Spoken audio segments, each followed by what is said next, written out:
Welcome back to IGN Live at E3. I'm Damon Hatfield. I'm here with Toby. Hello, hello. Hello. We're going to take a look at a little bit of an unusual RPG that's coming out next year. This is Kingdom Come: Deliverance, and it's a very unique take on the RPG genre because it's not a fantasy game. This is actually a historically set, real-world history set RPG. Is that correct? Exactly. That's what we try. We want to bring a game that brings you back in the early 15th century of Central Europe. So, as you said, we try to create a game that is it's an open-world RPG that is realistic and historically accurate. Of course, it's not a medieval simulations, it's just a video game, so we have compromises here and there, but still we believe that's the most realistic you can get. To the best of your ability, you're trying to recreate, it's set in Bohemia, is that right? Exactly, Yeah. today's Czech Republic, right. Okay. So that means everything from trying to recreate accurately the clothing of the time, the weaponry, the art, the music, all of that, right? Exactly, and actually before we wrote the first code, we had to do a lot of research. So the good thing about Kingdom Come is that it's around 50 kilometers or 30 miles south of our studio. We are located in Prague, in the Czech Republic. So we visited the places, we saw the castles, the churches. We could take places, we even took places of vegetation to recreate this entire setting to make it look as realistic as possible. Sometimes it's hard because the stuff is destroyed. It's 700 years old, 600 years old. But we even have a full-time historian in our team who helps us to rebuild these things. Okay, so we're looking at the game here. Obviously, from a first-person perspective, is that through the whole game, or can you switch to third person? Exactly. You will be in Kingdom Come: Deliverance. You will be only playing as a single player and first person. So what we tried to do is to have a very immersive game, and we decided that it's best when you see it through your own eyes. Sometimes, as you see in the dialogues, you will switch out so you can see yourself, but mostly you will be, or always you will be in this first-person mode. Yeah. But we said realistic, but it's also historically accurate. So what we see right now is something like a codex, or well, it is a codex. Sure. And for those who are interested in history, we have those. It gives you information about the game, about the NPCs, because all of the buildings, castles, places you will meet actually existed back then or are still existing. Most of the NPCs you will meet are real historical. Real people. Exactly. Wow. And if you're interested, like in the history of those, you can read it in our internal codex thing. But if you're not interested at all, just grab the sword and go fighting. Okay, you can just get straight to the killing. Exactly, straight to the killing. So where are we here? Is this where we start out in the game? Exactly, this is called Silver Scalus. It's a silver mining city, and you are playing Henry, the son of a blacksmith, and that's your hometown. So what we see right now is something like a tutorial space where you pretty much can't die, but it introduces you to most of the core features. However, what we see right now is a quest or a dialogue with a guy, and it introduces you to the fact that in Kingdom Come: Deliverance, when you have a quest, there are several options how you can solve it. There's no linear way. Well, sometimes, of course, there's a fetch quest or something, but right now we see we can either try to persuade this guy or we can try to go into a fight with him. And if we lose or win, it will change the outcome of the quest. Because then, if you win, he will give you money. That's what you want from him. If you lose, you need to find another idea how to get the stuff. So if you come to a dead end, it says fail. It doesn't mean that you failed the quest per se. It just means that you need to come up with a workaround, find another way, try something different. But you only have one choice. One way. You only have one choice. So if there's a dialogue and there's like 3 options or something, you need to choose wisely which one you want to pick and then deal with the consequences. Okay. So if you said, give me the money or I will beat you, but this guy, you know that he's like a local fighter and drinker, well, then he says, okay, then let's come and fight. And then you have to deal with that. Well, tell us about that combat system. It's first person as well. Exactly. What we saw right now was the fist fight. That's pretty straightforward, just kicking and punching. But more interesting, it will be more interesting when we add the weapons, because maybe you saw this like this rose in the middle.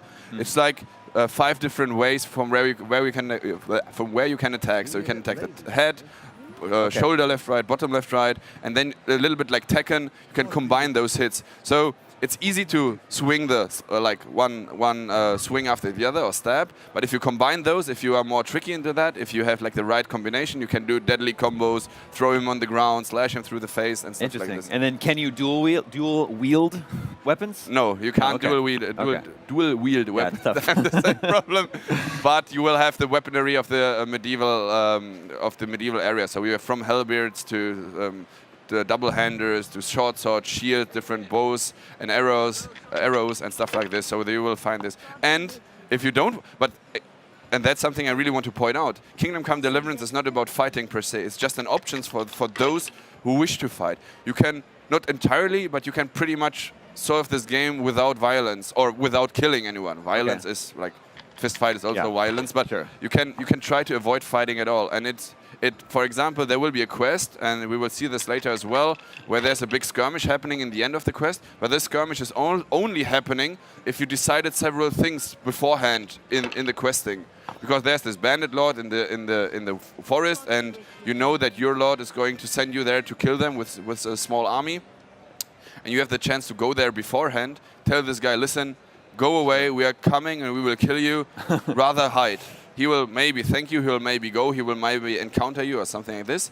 But your lord will be mad at you because he was like, he's an outlaw, right? Yeah, and you want to get him, but you solved the quest without violence. Right, so this is something you might encounter. All right, so we're Henry. Yes.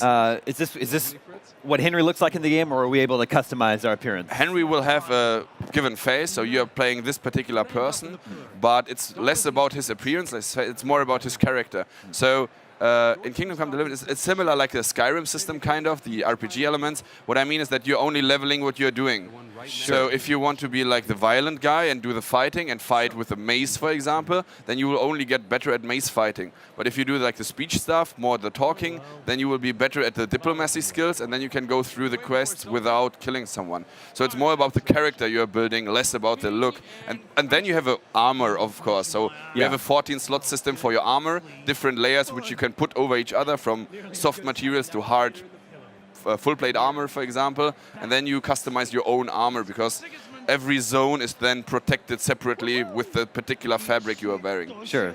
Yeah, it's an interesting system. So Henry's kind of a blank slate, and players have their own play styles. So just naturally, by playing the game the way that they normally would, they end up sort of sending Henry down that path and leveling up the skills that the player prefers. Is that right? Exactly. Yeah. But what I like and what I think is interesting is that the skirmish thing I talked about earlier, it might happen that I'm telling you about my experience, say, this skirmish was so crazy I almost died.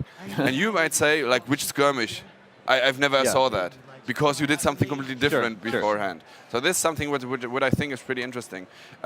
What we see right now is a funny quest where you throw some manure at the German guy and his house, because we are talking about a story that really happened. So this is based on true story. Not the manure thing necessarily, but the setting, I mean. So there's a political problem. The king of Hungary is attacking the king of Bohemia. The Germans inside Bohemia support the invading king. The Bohemians, of course, they hate him. And this will break out in a huge civil war in which you get torn in. So that's like the political frame there and the situation we talk about. This fist fight here, another thing. A little bit earlier, those friends of us asked us, let's go and throw that manure at the house of the German guy. And you can say, I will help you, or I won't help you. If you won't help them, they will go alone and do the stuff alone, and you can watch them. You will see them how they do the stuff, and you can even re-enter the quest if you want. You will come there, will say, "Did you change your mind?" You say yes or no, and then you can re-enter the thing. It's important to know that the game is not built around you, but you are part of the game. So Henry or you will never become a lord, a king, or a ruler or something. You're just a commoner, and you stay a commoner, but you will pull some strings, and you will have an important role. However, you don't change history. Like the historical things needs to happen, castles needs to be sieged and stuff like this, but you explain how you get there or how this happened with your eyes, with your story, pretty much. Interesting. We're just about out of time. It's a totally unique angle on an RPG to me, to have it give it a historical setting, not a fantasy world. But I wonder, anytime you put a game on PC, do you consider the possibility that the modding community could add dragons to it if they want to? Well, actually, Warhorse Studios haven't released the game yet, but the people who work at our company have very, very good experience with the modding community, and we as well want to support them. So after the release of Kingdom Come Deliverance, we are thinking about a way how to attract the modding community, how to interact with them, how to work with them. And of course, if you want that T-Rex, medieval Bohemia, then you have to try and create true. it for us. That's true. Cool. Kingdom Come Deliverance is out February 13th, 2018. Exactly. One day before Valentine's Yeah, Day. the So perfect- make your wife Yep. buy you that Valentine gift. Happy Valentine's Day, honey. Let's throw some manure. Let's slay and some. beat up some drunk Yeah, dudes. let's and- slay some bandits. Toby, thank you so much for coming by the show. Thank you for inviting me. Cool. Thank you, sir. Stay tuned. We still have more games to come on IGN Live at E3 after this.